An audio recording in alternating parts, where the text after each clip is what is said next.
दिल्ली की 30,000 अदालत ने 2014 में डेनमार्क की 52 साल की एक महिला के अपहरण, लूटपाट और गैंगरेप के लिए 5 लोगों को दोषी ठहराया है। कोर्ट ने इस केस में सजा से जुड़ी दलीलों की सुनवाई के लिए 9 जून की तारीख तय की है। सुनवाई के दौरान सभी दोषी अदालत में मौजूद थे। 56 साल के एक आरोपी श्यामलाल की इसी साल फरवरी में मौत हो गई थी।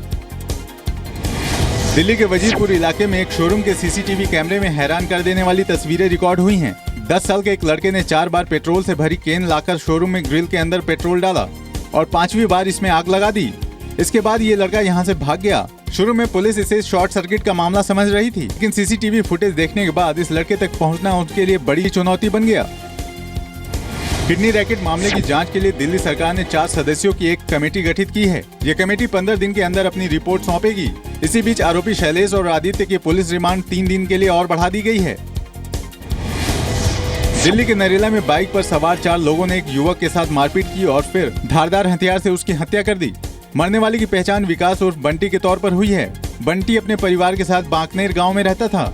उसके पिता दिल्ली पुलिस के पूर्व एसआई हैं। घर वालों के मुताबिक विकास की हत्या निजी रंजिश की वजह से की गई है।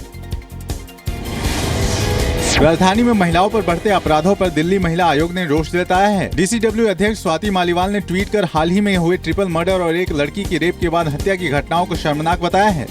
उन्होंने गृह मंत्रालय और एलजी से हाई लेवल कमेटी गठित करने की गुजारिश की है। यूजीसी के नए सर्कुलर यूजीसी रेगुलेशन 2016 के खिलाफ आंदोलनरत दिल्ली यूनिवर्सिटी और अन्य विश्वविद्यालयों के शिक्षकों के समर्थन में सोमवार को यूजीसी ऑफिस के बाहर कई राजनीतिक दलों के अलावा एनएसयूआई, आईसा, एआईएसएफ जैसे छात्र संगठन भी आ गए। सभी ने यूजीसी के नए सर्कुलर को तुरंत वापस लेने की मांग की है। भारत के लिए लगातार 2 ओलंपिक खेलों में पदक जीतने वाले पहलवान सुशील कुमार के रियो ओलंपिक में हिस्सा लेने की संभावनाएं तकरीबन खत्म हो गई हैं। दिल्ली हाईकोर्ट ने सुशील की वो याचिका खारिज कर दी है जिसमें 74 किलोग्राम वर्ग में क्वालिफाई करने वाले नरसिंह यादव के खिलाफ ट्रायल कराने की मांग की गई थी। हालांकि सुशील के वकील का कहना है कि वो इस फैसले के खिलाफ हाईकोर्ट की डबल बेंच के सामने अपील कर सकते हैं। दिल्ली सरकार ने नई इमारतों से जुड़े नियमों की अधिसूचना जारी कर दी है। दिल्ली में अब 30 दिन के अंदर बिल्डिंग निर्माण को मंजूरी मिलेगी। राष्ट्रीय राजधानी में 105 वर्ग मीटर तक के भूखंड में निर्माण के लिए मंजूरी की जरूरत नहीं होगी। दिल्ली के गृह मंत्री सत्येंद्र जैन ने बताया कि इसके लिए आवेदनकर्ता को एक केंद्रीकृत ऑनलाइन फॉर्म भरना होगा।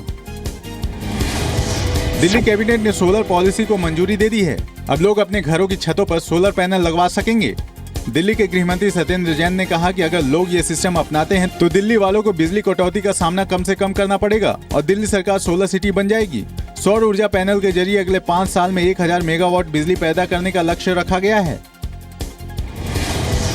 दिल्ली यूनिवर्सिटी में एडमिशन के लिए सोमवार को शाम 6 बजे तक 1,71,000 से ज्यादा आवेदन मिल चुके हैं। कुल 80,522 स्टूडेंट अब तक फीस जमा कर आवेदन की प्रक्रिया कर चुके हैं, जिनमें लड़कियों की संख्या लड़कों से ज्यादा है। ये पहली बार है जब यूनिवर्सिटी एडमिशन प्रोसेस के लिए पूरी तरह ऑनलाइन माध्यम अपना रही है।